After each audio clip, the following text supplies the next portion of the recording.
I'm going to start recording. And so we haven't had class for like a week and a half, so we might need to remember what we did last time. But let's go over to Glitch and open up our project from last time.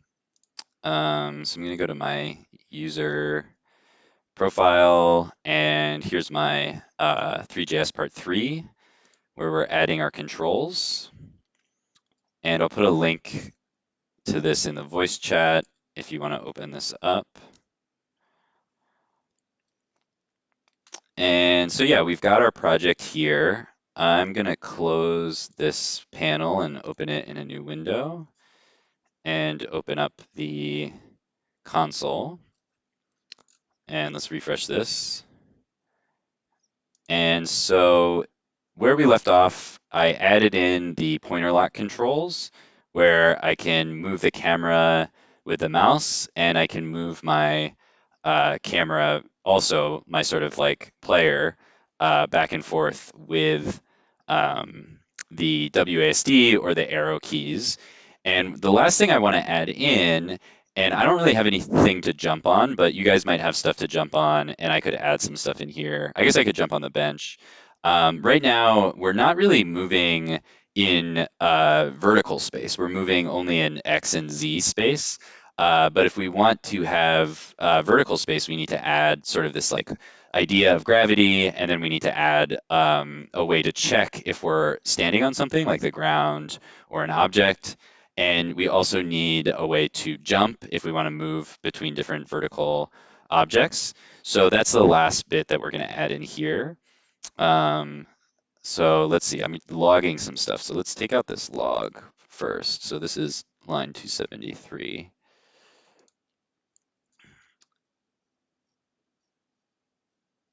Let's see, line 273. Okay, let's comment that out. And so I'm going to close this preview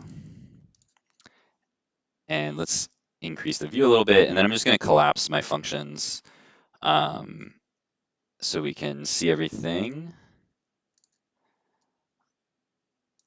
So I'm just clicking on these little arrows next to the functions to collapse the code so we can see all the parts of our program that we've got so far. So we've got our global variables up here, and we've got our movement variables here. We've got some values that we added to keep track of time and our velocity and our direction, some speed variables, and then inside we've got these events that record our key presses. So if we're moving or if we're going to add jumping today, and then we register the events inside the init function. And then we have our movement update where most of this stuff happens. And so let's just add the last little bit in here. So I'm going to go back to 3JS and find that example that we're working from. So it's called pointer lock controls. And so we just want to open up this code. We don't need to like import any code or anything today. We've already done all that. We just want to look at the last bit of the code from here. So I'm going to zoom in a little bit here. And so we're going to add in the rest of the stuff that we need. And I'll talk a little bit about how these things work as we go through. So the first thing that we're going to change here is this objects in this Raycaster. And that's how we're going to keep track of like if we're standing on something. So normally a lot of 3D games and other interactive things will use a Raycaster for a lot of different things. We're going to use it here to kind of make sure that we're standing on something in the scene, which is one way to do this kind of like platform physics that we're going to kind of do. It's actually not how you would normally do it, but it's a good enough thing for this kind of simple example. So basically what a Raycaster does, if we have an object in space, so let's say we have this object right here, and it's got, it's three axes, X, Y, and Z. And let's say it's at 1, 1, 1 or something like that. And let's say this is our player, but really all we need to know is what this point is and what these values are, and our player is going to be attached to this, or our camera. And what we want to know is our player standing on something like the ground? Or there might be other stuff, in between the ground and the player.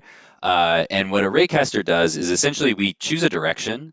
So for looking for the ground, we'll just look straight down. Actually, let me do a different color for this. So we'll set what's called a ray, and we'll go down a certain amount. Usually it'll be, I think for this one it's like 10. It might be just like 1. It depends on what the measurement is. But what it'll do is it'll look through everything in the scene to see if it's intersecting with anything. And that's what we're going to put in our objects. So our raycaster will send like a little line down through the scene, and if it hits something like here, it's going to add that into this list of objects. And so that way we can tell if we're hitting something when we point downwards, that means that we're close enough to the ground to say that we're standing on the ground.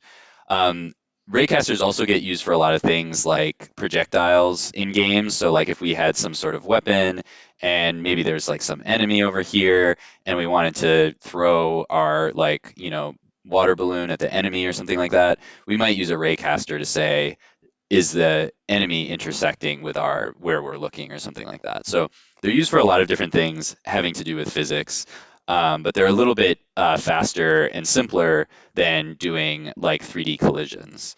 So that's what we're going to add in. So we're going to start with our objects and our raycaster. Um, so let's move this. Let's move this guy over here. And so these are global values again, because we're going to use them in multiple places. So I'm going to say let raycaster, and then I think it was const objects. And so the reason I'm doing that is because let raycaster, just like these other global variables, this raycaster is going to change because we haven't set it to anything yet. It's going to be set in the init function.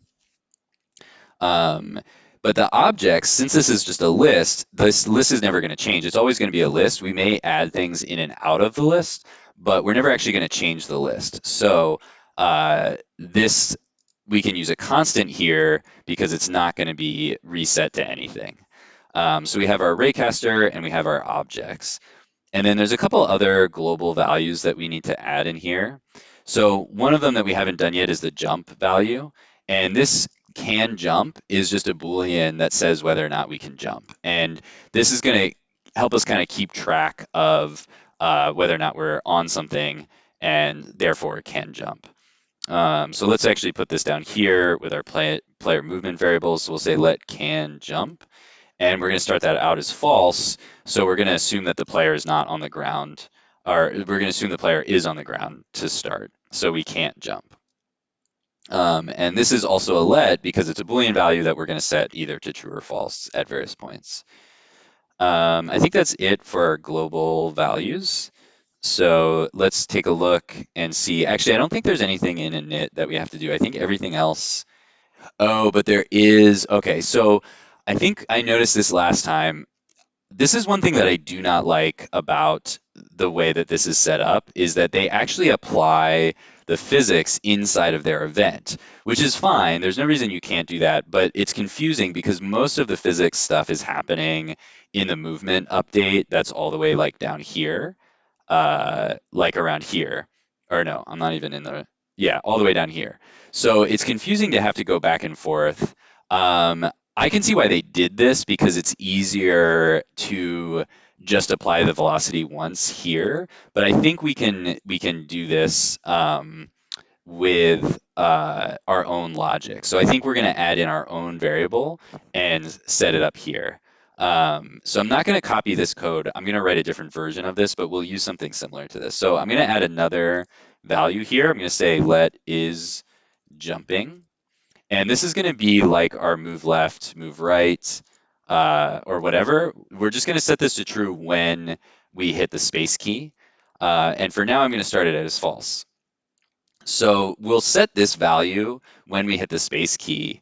And then later, when we actually do our physics, we will check if we can jump before we decide to jump. So that way, we won't jump more than once. So I'm going to modify this just a little bit. So now we're going to update our events. So I think that's enough of our variables. So now in our events, anytime we hit a key, we're going to set the value that corresponds to that key to true. So if we hit the arrow left or the A key, we want to move to the left. And so we have that for all of our movement, and I just want to add in for our jump. So I'm going to say if code equals space, then is jumping equals true. And I don't need to turn this off because, like in the on key up, well, actually, let's just turn it off. I'm trying to think, because is jumping needs to be set to false at some point.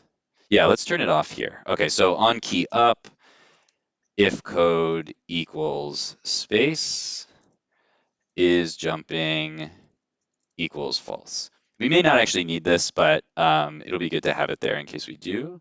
So now we've updated our events, but this isn't going to do anything yet because we haven't added our physics stuff yet. So let's go to our movement update, and that's where we're going to add most of our code in here. So back to our example, I'm going to scroll all the way down to the bottom where we're doing our movement update. Okay, so in here, what they're actually starting by doing is creating this ray. So it says raycaster.ray.origin.copy, and then it's copying the position of the controls. So this is a little bit confusing, but basically what's happening here is we have our camera and it's connected to our controls. So our camera and our controls, I'll just draw like a little arrow thing for our controls. They're all connected to this object that is sort of like our player object. And this player object has a position in space. And so what we're doing is we're copying that position. So we're just getting a copy of this position that we can manipulate. And we're assigning that to the origin of our ray. So our raycaster is this thing that's going to shoot out a line. And so we're telling it where we want to start. The origin is where we want to start. That's the origin. And so we're taking this line here, and then we're actually moving it down. We're saying origin.y minus equals 10. So we're moving this point from wherever the player is down here. And we're doing this every single frame. So every time we update our game or our scene, whatever you want to call it, we're going to recreate this little line here to check for intersections. So that's the first thing that we need to do. So I'm just going to copy this over because it's kind of long. So in our movement update, we've got the time, we can calculate the delta, and then we're going to set our raycaster. So this is going to detect objects below the player. So we're getting the player position here. Let's put a little comment here. And then move down 10 units. So that sets up our little line, and then we get the intersections. So I'm going to copy this one and paste it down here. So now we say intersections equals raycaster.intersect objects, and we have our objects here. So in here, we have to put all the objects that we want to look for. So now we have to fix a couple things. Let's look for our raycaster. Okay, I think I missed. Here it is. Okay, so we didn't initialize the raycaster yet. This is in the init function after the events. So we just have to initialize the raycaster. And actually, this is an important thing to go over. So let's copy this. So sorry, this goes back in the init function. We can do this at the bottom after we set up our controls. We can initialize our raycaster. And so what this does is just creates a new raycaster. And a raycaster, again, is just an object that just shoots a little line down. And here, the two components of the Raycaster, this is just an empty object, which eventually gets replaced with the player position.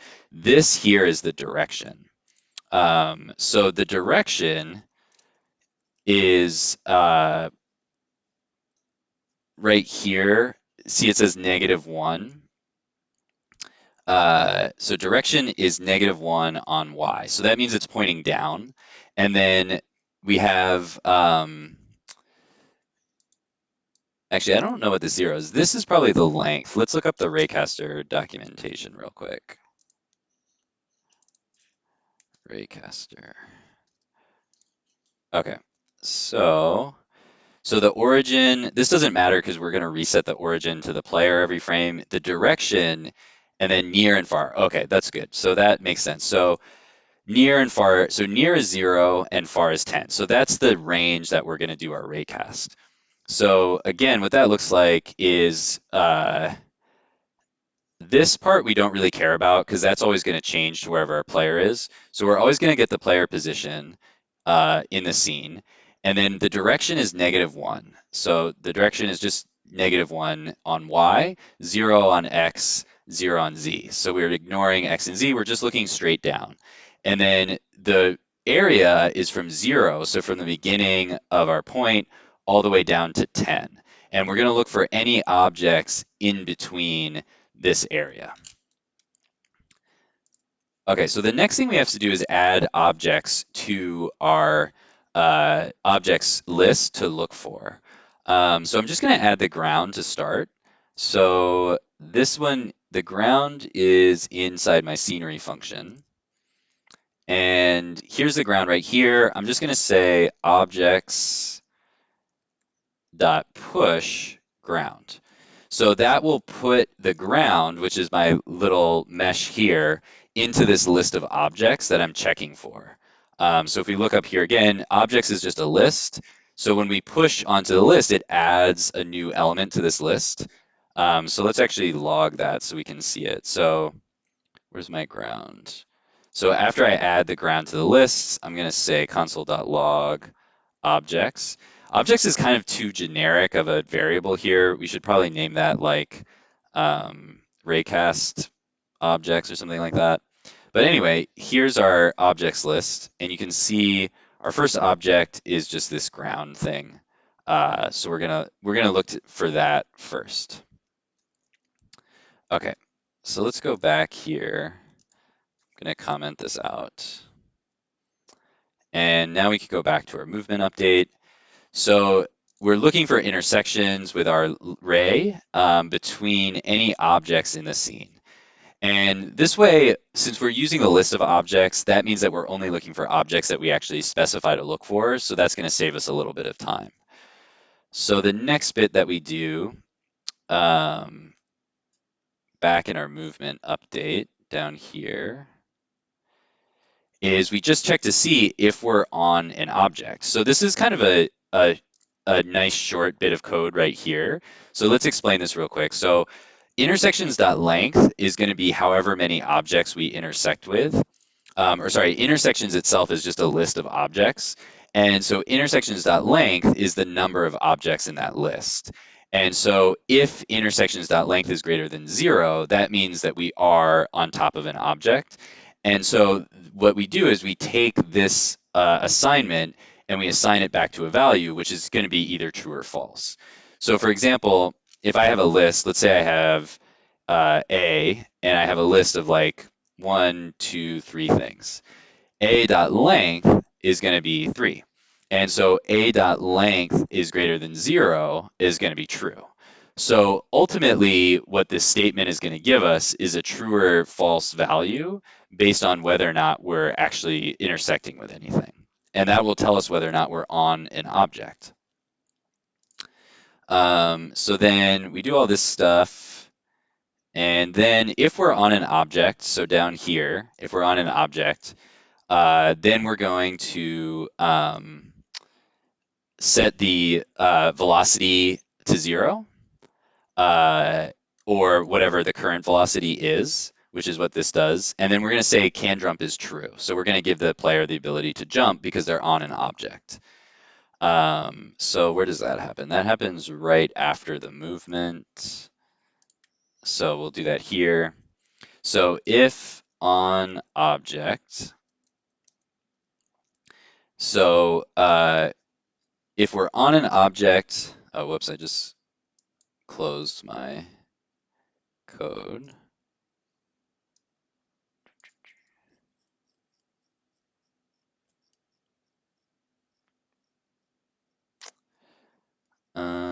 Okay, all the way down here. So if we're on an object, what this line does is it sets our y velocity, and it sets it so it says math.max is either 0 or whatever the current y velocity is.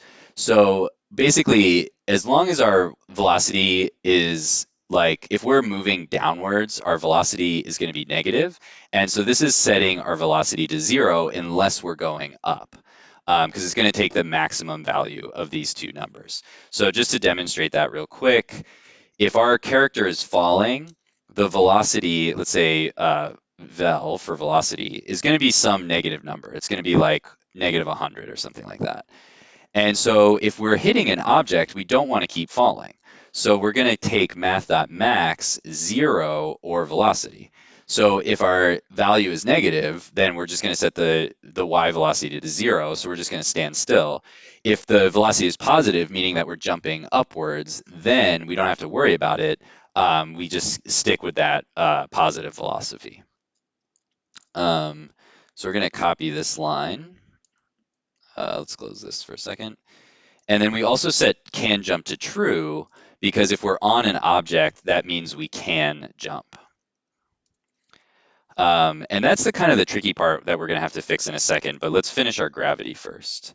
Okay, so next, let's see. Oh, here's our gravity. So we forgot to add this. So let's bring that back. Oh no, this is something. We don't need this. Yeah, this is our gravity, right? Oh no, let's just copy this. So this is our gravity. Okay, so this is our gravity. And I'm going to replace this 100 with a gravity value. So let's call this gravity. So gravity is 9.8, is it meters or feet per second? Gravity. I think it's meters per second. Oh, let's see.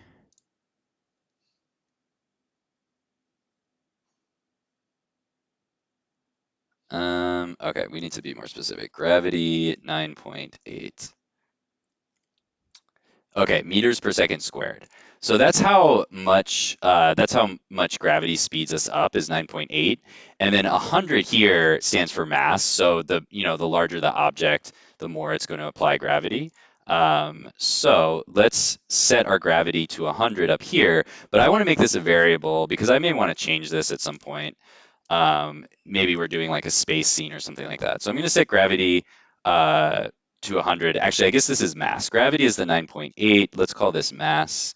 And let's say constant gravity equals 9.8. So we can change the mass or the gravity with those values. So let's go back down here. So we're going to do gravity, mass times gravity times change in time. So this is going to apply gravity to our player. And then if we're on an object, we just set the velocity y to 0. So that means we're not going to apply gravity. So let's see gravity being applied. I'm going to take this out for a second and see if this works. So let's refresh. And I should start falling through the scene. So let's see, we maybe skip something. But you put the ground as an object, so you won't fall through. Yeah, I'm gonna do that in a second. Oh, here's the, okay, I put this here. Okay, so we're gonna change the position here. This is gonna apply our gravity, I think. So let's try it again. Okay, yeah, so we're falling now. Although I can't see anything. I guess we're falling really fast.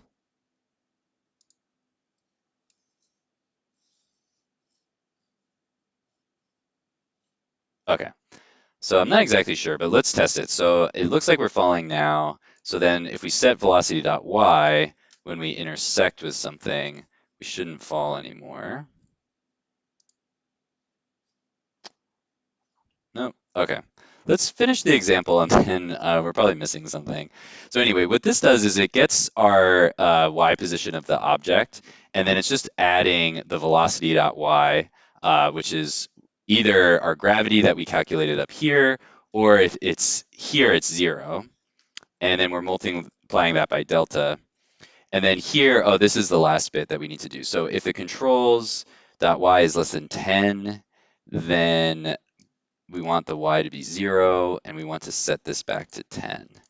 Okay, so let's do this last bit, and then we'll make some modifications. So if controls, so this is the y position of our player, is less than 10, we might want to make that a variable as well. Then we're going to set velocity.y to 0, and we're going to set the position to 0, and we're going to set can jump to true. Okay. And actually, I think this is probably 0. I think this is probably offset by 10 for some reason. Let's see. Okay.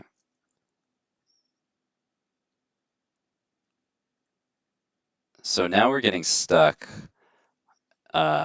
in the ground. So let's take a look at where the ground is for a second. Let's see. So our ground, so it's just rotated. So yeah, I guess actually that makes sense because it's probably accounting for the size of our player. So let's try that again. Okay. Okay, so we're almost done. Now I think we should be able to apply our jump. And so what I want to do is move our jump from the events up here into our movement update. So when they apply a jump, they say velocity.y plus equals 350. And then they set can't jump to false. So let's copy that. And that's what we're going to do here. So we're setting the direction, we're setting move forward. So now let's say if is jumping, and we'll paste. So if they can jump, we're going to set the velocity to 350, and we're going to set can jump to false. And then later, if we land on the ground at some point, we set can jump to true. Okay. And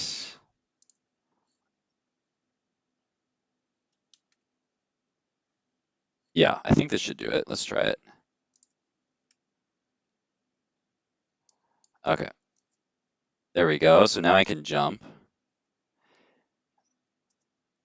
And when I get to the ground, I stop.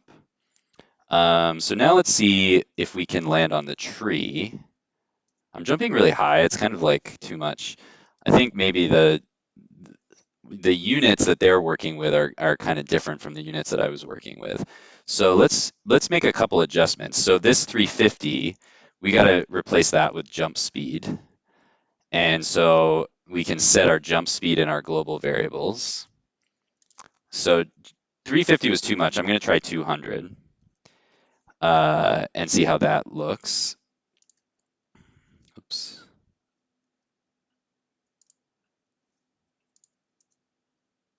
That's still a lot, but that's a little less crazy. Okay, so now we want to see if we can land on this tree and other stuff in the scene. So if we want to land on something, we just have to add it into our objects. So let's take a look at our scenery, and we have this like tree thing, and really what I probably want to land on is the leaf. So let's try it. Let's say leaf, or let's say objects dot push leaf one, and actually let's move this down here. We can do them all at the same time. So leaf one, leaf two, and three. And the only trick here is that the more objects I add, the more work the processor has to do to check if I'm standing on something. But now I should be able to land on the tree. Yeah, there we go.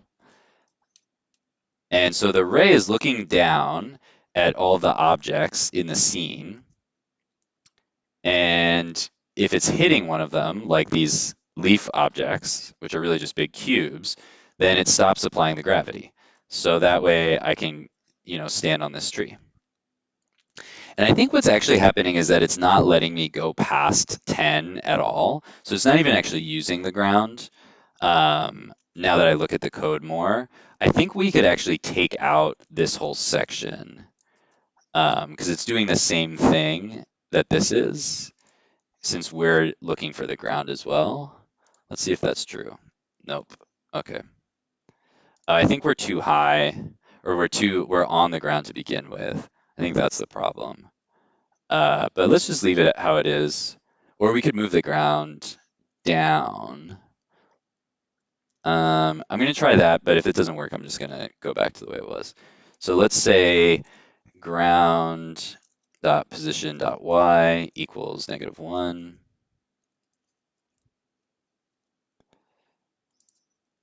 And see if that works. Whoa. Whoops. Okay, that didn't really work. So we could tweak this a little bit, but I'm just going to go back to the way it originally was. But we don't actually need to add the ground to the objects in that case. So I'm going to take the ground out of the objects. So there's more stuff that we could do here to make this work better, but this is the basic idea. Um, so hopefully this makes sense. And then this will give us a chance to, oh, now the jump speed is like too low. I wonder why that is. I'm gonna reload it. Maybe if the values are getting cached or something.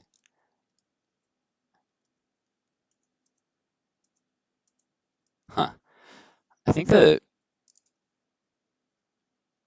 that's weird because it was really, did I change anything else?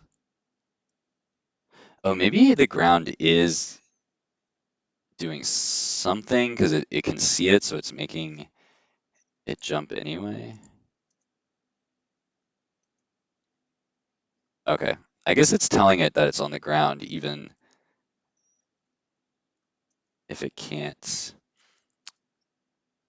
Um, Actually, I think that's doing something weird.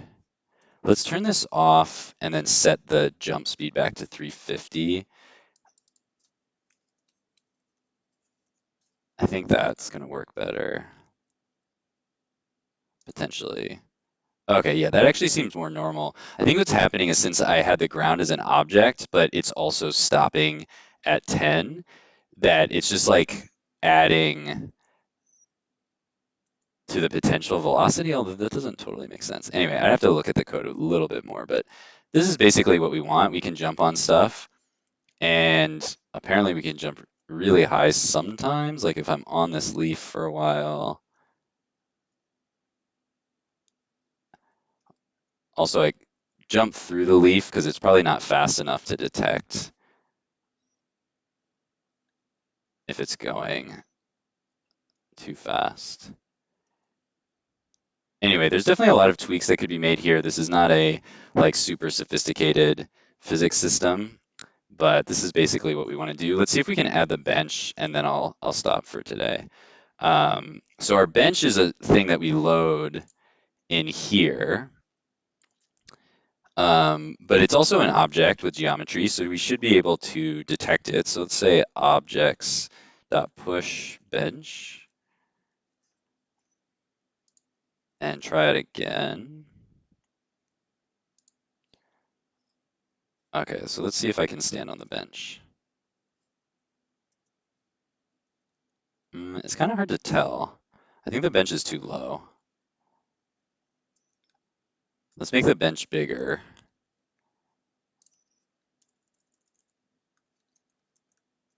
and see if we can jump on it. Okay, now we have a huge bench. Oh, it doesn't seem to be detecting it. That's too bad. Maybe it doesn't have access to the geometry like it does with the other parts. Let's log the bench. Sorry, this is the last thing I'm going to do. Let's log the bench and see, maybe it has a different structure and we need access to the geometry. So this is our bench over here. Okay, so does the bench have geometry? No. So what does have geometry? Probably some of the children. So the bench is a collection of all these parts. Okay, the children have geometry, so we need to add the children. So there's a quick way to do this. We can just traverse the bench and add the children. So we can say bench.traverse. This goes through all of the objects in the bench.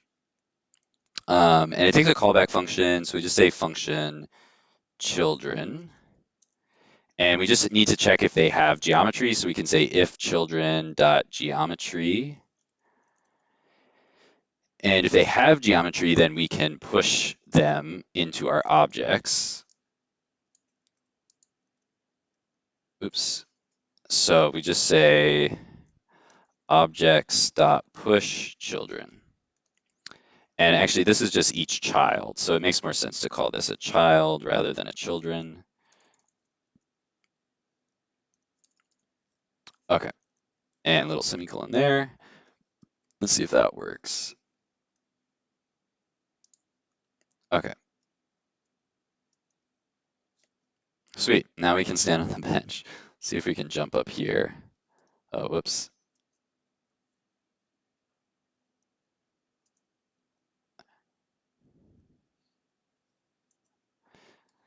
So I'm only detecting stuff that's below me. So you can see I can actually walk through stuff still, just like in the example.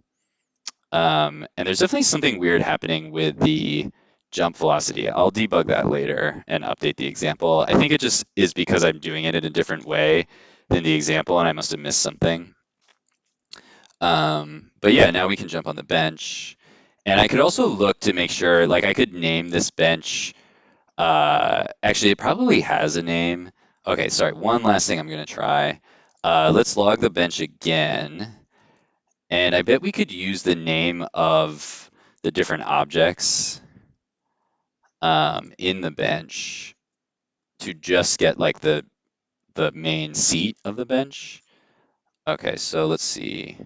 Bench back. Okay, yeah, we could do this. So what we really want is that's the bench leg. So this is actually a good reason to name stuff when you're modeling in the editor, so it's easy to find it.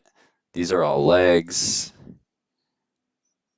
These are all legs. So the last one must be the bench seat. So we just want to check if it's the bench seat. Then we don't have to check all of these children. So we can just say if child.name,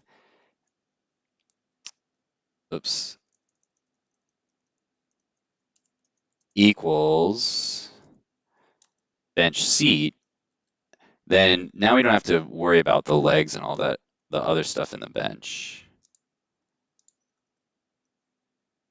So this will help the processor a little bit, although it doesn't make a huge difference at this point. Anyway, there we go. So we can walk on our bench. So that's kind of fun.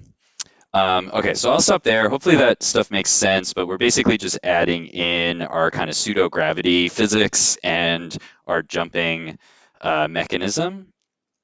So This is the same link actually that I posted earlier. I'll debug the velocity thing later, but if you look, I'll let you guys know if I figure that out.